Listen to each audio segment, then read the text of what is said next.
Bonjour, moi j'en fais pas beaucoup d'attention, tellement d'attention au fait que je ressemble beau ou non. Euh, En fait, pour moi, apparence c'est important dans la vie, mais plus qu'apparence, ce qui compte dans le monde entier, dans la vie, pour moi, c'est l'âme.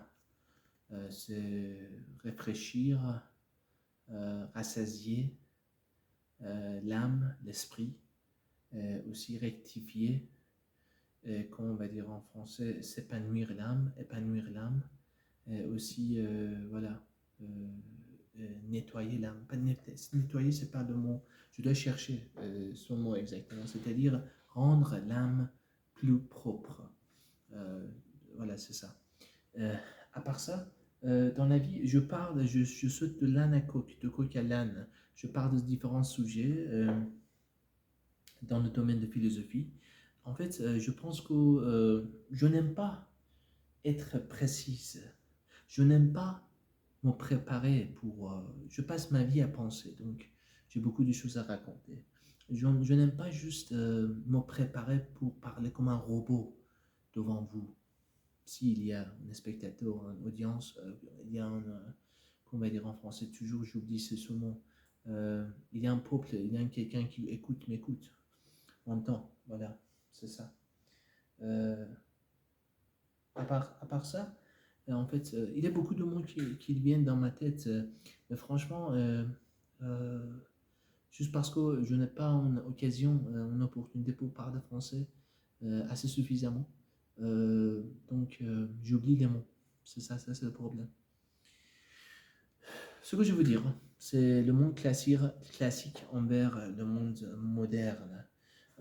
Par exemple, beaucoup de gens, ils me disent pourquoi Pierre, parrain, pourquoi tu ne lis pas assez? Il faut lire, il faut lire, il faut lire. Moi, ma réponse est très simple. Ça, c'est le monde classique, je crois. Je ne voudrais pas dire que c'est une mentalité ringarde. Lecture, pas du tout. Lecture, c'est un grand plaisir, c'est très efficace, très euh, utile. Mais, il y a un mais. Moi, j'ai lu, je lisais des milliers de livres, de romans, des livres scientifiques, encyclopédies, tout ça quoi, jusqu'à l'âge de 22 ans.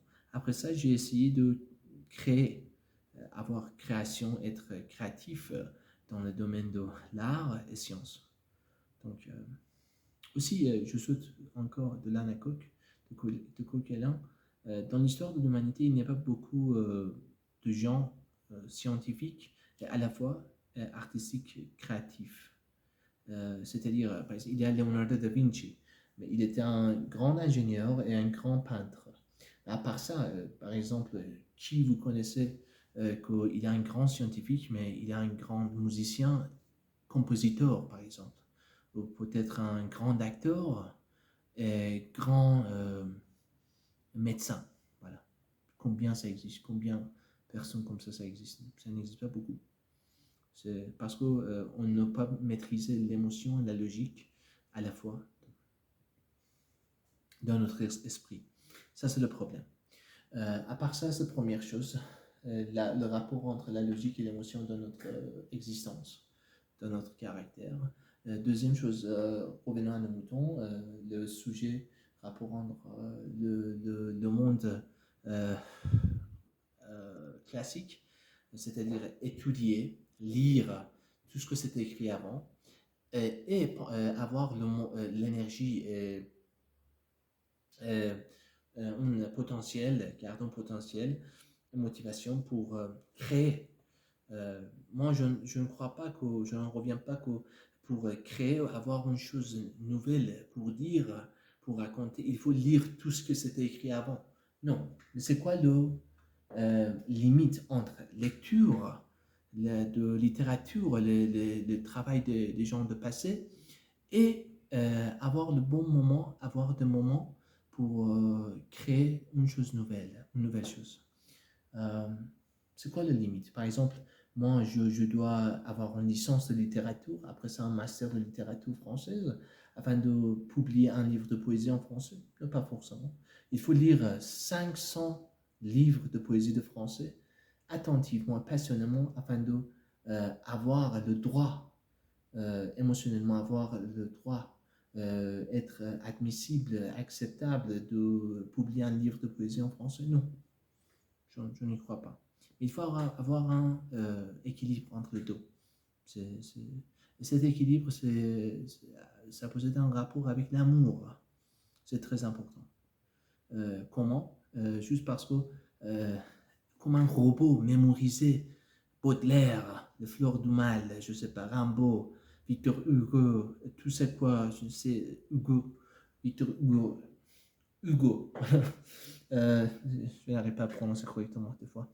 Euh, Mémoriser toutes les poésies françaises, francophones, tout ça quoi, avant de nous, ça sert à quoi?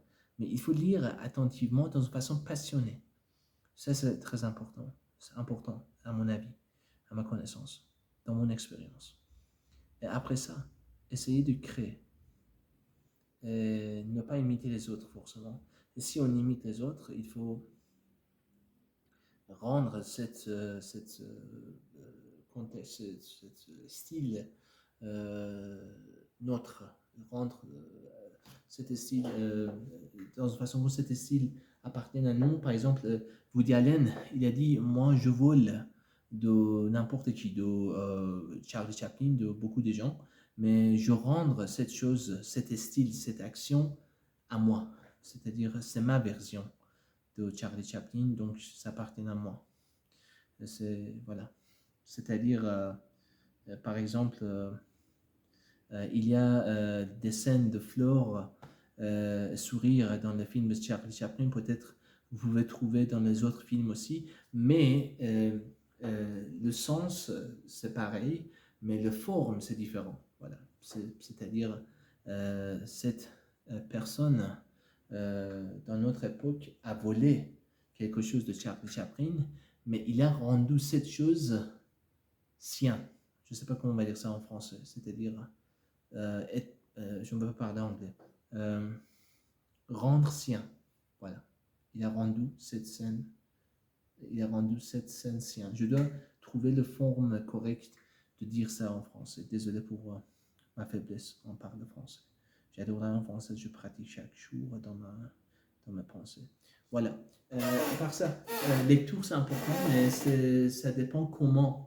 Moi, des fois, on lit juste pour plaisir, entrer dans un monde, d'une histoire de l'amour, d'une histoire d'exotique, érotique, machin comme ça, n'importe. Mais ce qui est important, à mon avis, à ma connaissance, dans notre époque, est sentir et penser efficacement, même prendre plaisir efficacement, euh, euh, à travers la lecture d'un livre, un roman, un livre scientifique. En fait, ce qui est important n'est pas forcément, plupart du temps, chercher tranquillité afin de lire à travers cette lecture. Juste parce que on peut aller faire du yoga, machin comme ça. Mais il faut poser cette question. Qu'est-ce qu'on gagne à travers cette lecture? Par exemple, dans le 19e siècle, Dostoïevski, Fyodor Dostoïevski, un grand écrivain russe où j'étais amoureux.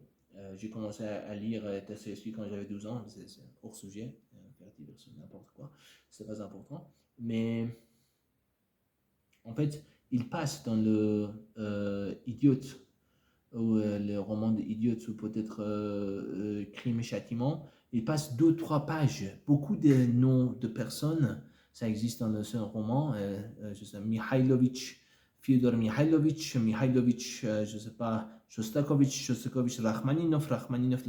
Il y a beaucoup de noms de personnes, premièrement. Deuxièmement, ça c'est difficile à mémoriser, il faut écrire, noter, prendre les notes, qui était qui.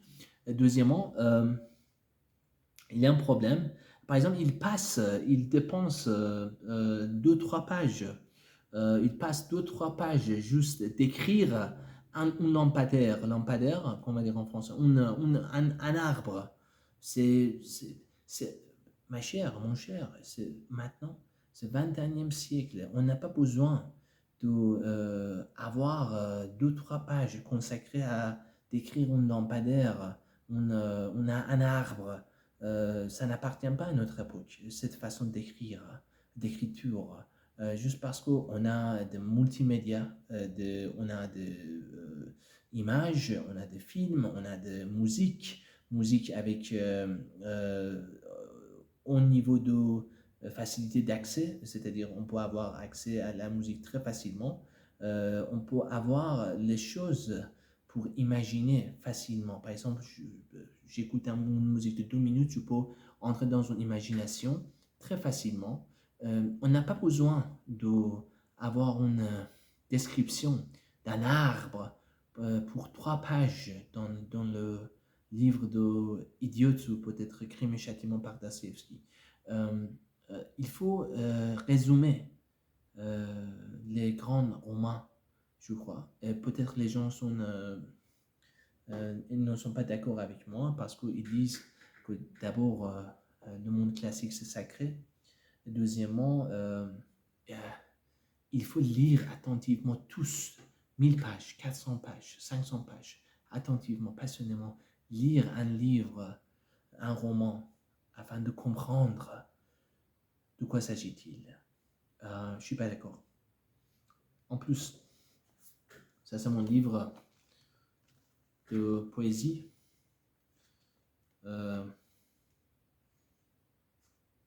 Soit un cerveau volant me reste, machin comme ça. C'est pas mal, c'est en français, persan et anglais. Aussi, ça c'est un livre fait une cicatrice à lui plus profond que solitude. C'est pas solitude, c'est isolation. C'est Paul Éluard. Attends. C'est qui Paul Éluard? Paul Éluard. Paul Éluard. Parce que c'est écrit en persan, c'est pas alphabet français. C'est Louis Aragon, Paul Éluard, le célèbre poète français célèbre. Donc, que c'était traduit par Ahmad Chamlou, un grand poète iranien. Le titre c'est fait un mal, je sais pas c'est quoi en français, mais cette traduction c'est ça, fait une cicatrice à lui plus profond que l'isolation. C'est, je crois, de Paul Éluard. C'est une phrase d'un poème de Paul Éluard. Désolé, je ne parle pas parfaitement français, j'en suis conscient, mais franchement, ce qui est important, c'est ici n'est pas la scène d'Oscar. Ici, c'est juste ma chambre et j'essaye de remplir ma solitude avec un clip de français. Et aussi, j'adore promouvoir la langue française, donc peut-être ça va aider quelqu'un à parler dans une façon non timide, parler français dans une façon non timide, sans timidité. Parler français, faire des erreurs, des fautes, c'est une partie indispensable de la vie. Donc, ce que je pense tout simplement est qu'il ne faut pas avoir peur d'être jugé dans la vie par les autres. Et aussi, il ne faut pas avoir, il faut de ne pas avoir, de ne pas avoir, de ne pas avoir peur de faire des fautes pendant parler et apprentissage d'une langue. C'est très important de faire des fautes pendant, à travers ce parler, avoir une conversation en anglais, en français, en italien, en persan, n'importe quelle langue, quand on apprend. Quand on l'apprend. Voilà. Merci beaucoup.